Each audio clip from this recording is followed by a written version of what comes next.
God, sa gabi ito, Panginoon. Salamat, Lord God, na tunay na ikaw ang Diyos na nakilas sa aming mga buhay, Panginoon. Salamat, Lord God, sa gabi ito na nililis din ang aming mga puso, ang aming mga isip, Panginoon, na kung saan, Lord God, handang-handa na kami, Lord God, sa inyong salita, Panginoon. Father God, we pray, Lord God, na patuloy, Lord God, ang banal na Espiritu ang kumilos, Lord God, sa bawat isa sa aming Panginoon. Although na malayo kami, O Lord God, sa isa't isa, but Lord, we pray, Lord God, that the Holy Spirit be present, Lord God, in each and every one of us, Lord God, sa mga room na ito, Panginoon. Yakapin niyang bawat isa, Panginoon. Comfort, Lord God. Panginoon, naman hinihiling nila ngayon, Father God, in the name of Jesus, Lord God, we provide ito, Lord.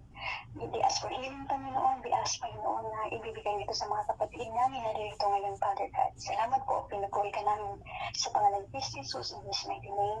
Amen. Amen. Hallelujah. So, magandang sa lahat. So, kung nasa busy po tayo nagpapasalamat at maraming salamat sa mga kapatid na nagbigay ng mission. Yung natin na anniversary. So, nakita natin kung saan napunta. No? Yung mga nabigay natin ng mga kaloob.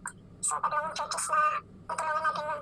Kaya, praise God. Dahil alam natin na yung seed of faith na nalagay natin doon, may papakalat tayo mga receive. Alam natin na meron tayong matulungan, no? Ibang saya-saya. Kaya purihin ng Panginoon. So, alam natin na hirap ng buhay doon sa Pilipinas ng mga pastor. Pero, talagang kahit sa konting tulong na yun na ginawa natin ng buo sa nagamit kong doon. Kaya purihin ang Panginoon. No? Ngayon, ang pag-aaralan natin is living to live. Nung last Wednesday, gano'n din ang ating pag-aaral na do not serve God, no, return to God, return to the Lord, and do not have Him. Kailangan tayo magbibigay, no? So ngayon naman, ang pag-aralan natin is living to give. Kasi nga parang nabitin nung last Wednesday ko lang pa.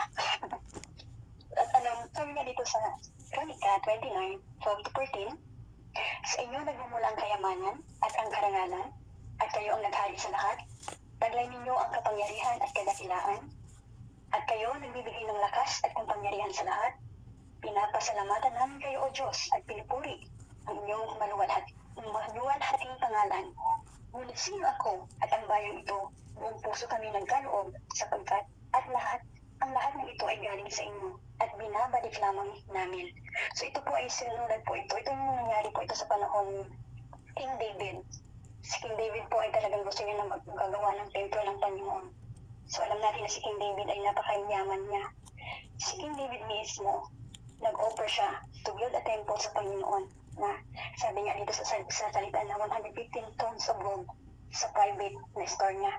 So kung makikita natin na si King David ay magandang example na leader na hindi lang siya nagtuturo na sige magbigay tayo ng ganito na tulungan natin mag-build ang templo ng Panginoon. So hindi siya umasa sa mga kanyang mga tao doon, kundi mismo siya na alam niya na meron siyang binigay ng kayamanan ni Lord, ibinalik niya ito para gawing templo.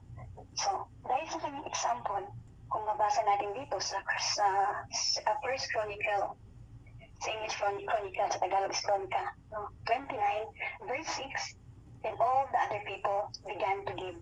So dahil ginawa niya yun, ang lahat ng tao, doon sa kanilang nagbigay sila ng kaloob para gawin ang templo ng Panginoon.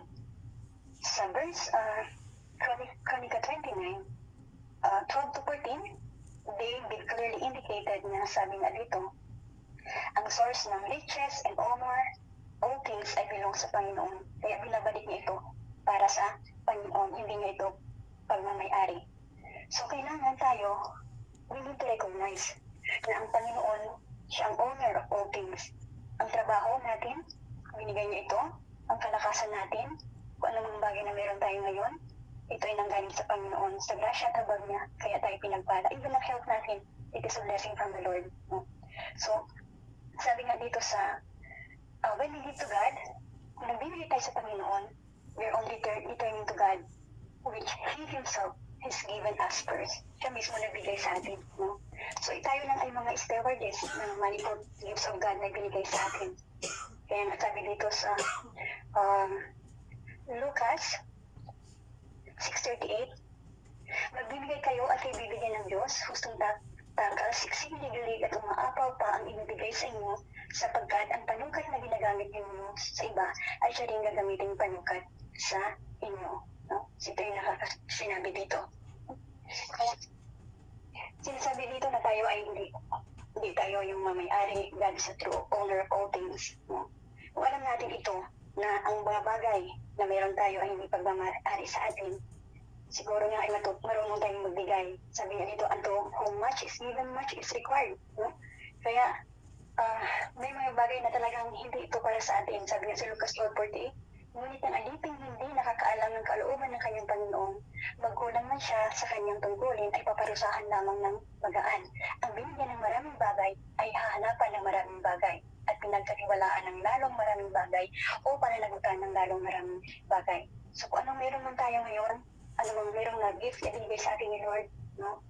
So, kailangan talaga na mas kung marami kang binigyan na ng mga talento na ito, so mas malaki ang magiging natin sa Panginoon, no? We are accountable sa lahat, including ang ating talento, even ang ating earthly possession na meron tayo.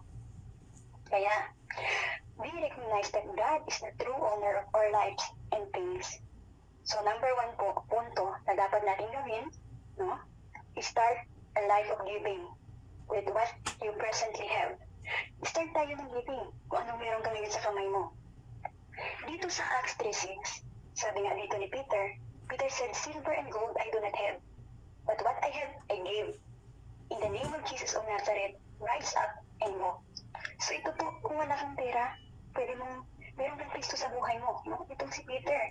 Kasi may layman dito na talagang everyday naglilimos na siya doon sa beautiful gate. At talagang akala niya ay bibigyan siya ni Peter ng gold or silver ba dyan, no? Kasi noon, gano'n ang ganun pamimigay. Pero sabi ni Peter, wala siya. I do not have.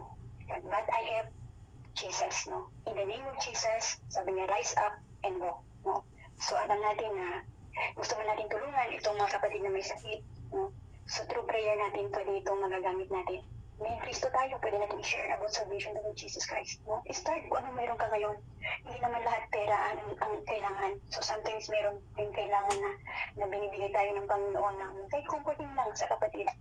No? Another example po, itong widow last cake. Makita natin itong story na to sa 1 Kings 17:8-16. Itong magnanay na ito na talagang nagkaroon ng taggutom sa panahon na yun. No? Wala na sila, last flour na lang yun. At konting oil na gagawin niya itong cake. Pero sinabi po dito ni Elias, ang isang propeta ng Panginoon. Sabi niya sa 1 Kings 17:13, huwag kang mag-alala, sabi niya. Pumunta ka at gawin mo ang iyong sinabi. Ngunit ipagluto mo muna ako ng isang maliit na tinapay at pagkatapos magluto ka na para sa inyo. Sapagkat ganito ang sabi ni Yahweh, Diyos ng Israel, hindi ninyo mauubos ang harina sa lalagyan at hindi rin matutulo ang langis sa tapayan, hanggang hindi sumasapit ang tagtang araw na patatakim ni Yahweh ang ulan. Verse 15, ginawa nga ng babaeng utos ni Elias at hindi naubos ang pagkain ni Elias at ng mag-ina sa loob ng maraming araw. Hindi nga naubos ang harina sa lalagyan at hindi natuyo ang langis sa sisidlan, tulad ng sinabi ni Yahweh sa pamamagitan ni Elias. Siguro kung ikaw yun sa sitwasyon na yun, nanay ka, na may isa kang anak, na wala nang siguro makakain, yun na yung last meal ninyo, kaya mo pa kayang ibigay sa tao? Kasi after nun ay wala na. Pero dahil nga, ay binigay niya yun, sinil niya sa taong isang propeta na talagang sabi nga na hindi sila nagutom o hindi sila na So yung mga bagay na yan, minsan inisip natin na kawalan na tayo kung magbigay tayo, pero hindi natin alam, tinest lang tayo ng Panginoon. Pag ibinigay natin yun, hindi natin alam meron pa ng pagpapala na darating. No? Worry agad ang iniisip natin. So, yun po ang example. Anong meron ka ngayon? Kahit kunti yan. Buong puso mo yung ibigay. So, the Lord will bless that. Itong little boy lunch, no? Sa John 6:9, makita natin yan. Na meron siyang dalang 5 loaves at meron siyang 2 fish. Siguro kung bata ka, hindi mo na i-share yun. Pero sinare niya yun. So, bakit in-example dito isang bata? No? Isang bata na siguro alam natin ng bata ay nagugutom, kakainin niya yung lahat. Pero i-share niya po ito. Nang sinabi ko merong sino may dala na ganun. Sinare ng bata na ito at napit ang 5,000 na mga katao. So, nakita natin yung miracles, no? Hindi pa including ang mga bata dito at mga So, little boy lunch, maliit lang yan. Pero nang ibinigay niya, pinag-pray yan at talagang dumami. So, sabi nga dito, little is much with the blessing of God. If we honor God, then He will honor us. So, anong meron ka ngayon sa kamay mo? Start a life of giving. Huwag tayong maging madamot. Kasi gusto ba natin na magdamutin tayo ng Panginoon? Gusto ba natin na hindi tayo pakainin ng ating employer? So, kung gusto natin na bigyan ng favor pa ng Panginoon ang ating mga amo, gawin natin ito. para sa Panginoon, hindi sa tao, kung sino man yun dyan. No? Yung buong puso natin. Kaya ang pangalawa, give with a grateful heart. Kung magbibigay po tayo, hindi po tayo yung nasisimangot o nagsasayang. Sabi nga dito sa 1 Chronicle 29:9, masayang-masaya ang mga tao sa kanilang mga kusang loob ng paghandog kay Yahweh at labis din itong ikinatuwa ni Haring David. So, sabi nga natin si King David ay talagang isang example na leader na siyang unang nagbibigay. Kaya, masayang-masaya ang lahat nagbibigay nung naghandog. Kaya alam natin, pag, di ba ang mga magulang natin, pag nagbibigay tayo ng blessing sa ating nanay, nagpapadala tayo ng pera, ang saya-saya, di ba, ng ating mga magulang.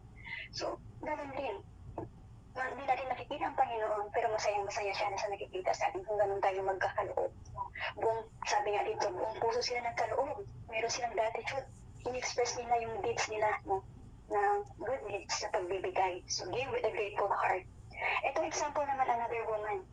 Sa Lucas 7:46-50. Hindi ko na ang story yan about sa woman who washed the feet of Jesus. Yung pinakamamahalin na perfume na ibinuhos niya sa Panginoon. At talagang doon siya nakaupo sa baanan ng Panginoon.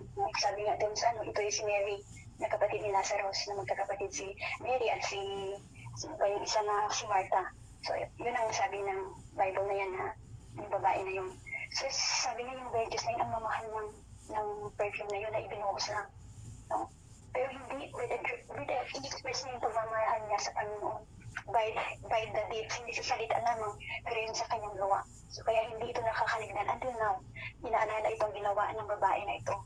So, sa ating mga buhay ba, ano bang gusto natin na maalala sa atin ng ating pamilya, mga mahal sa buhay, sa ating mga yung natutulungan natin? Di ba gusto natin na pag na-mention ang name mo, ay talaga naman itong auntie ko or kapatid ko ay talagang mapagbigay ito. O yung pagmahal na kapatid, di ba? Yun ang gusto natin maririnig. Di ba? Saya-saya natin puso.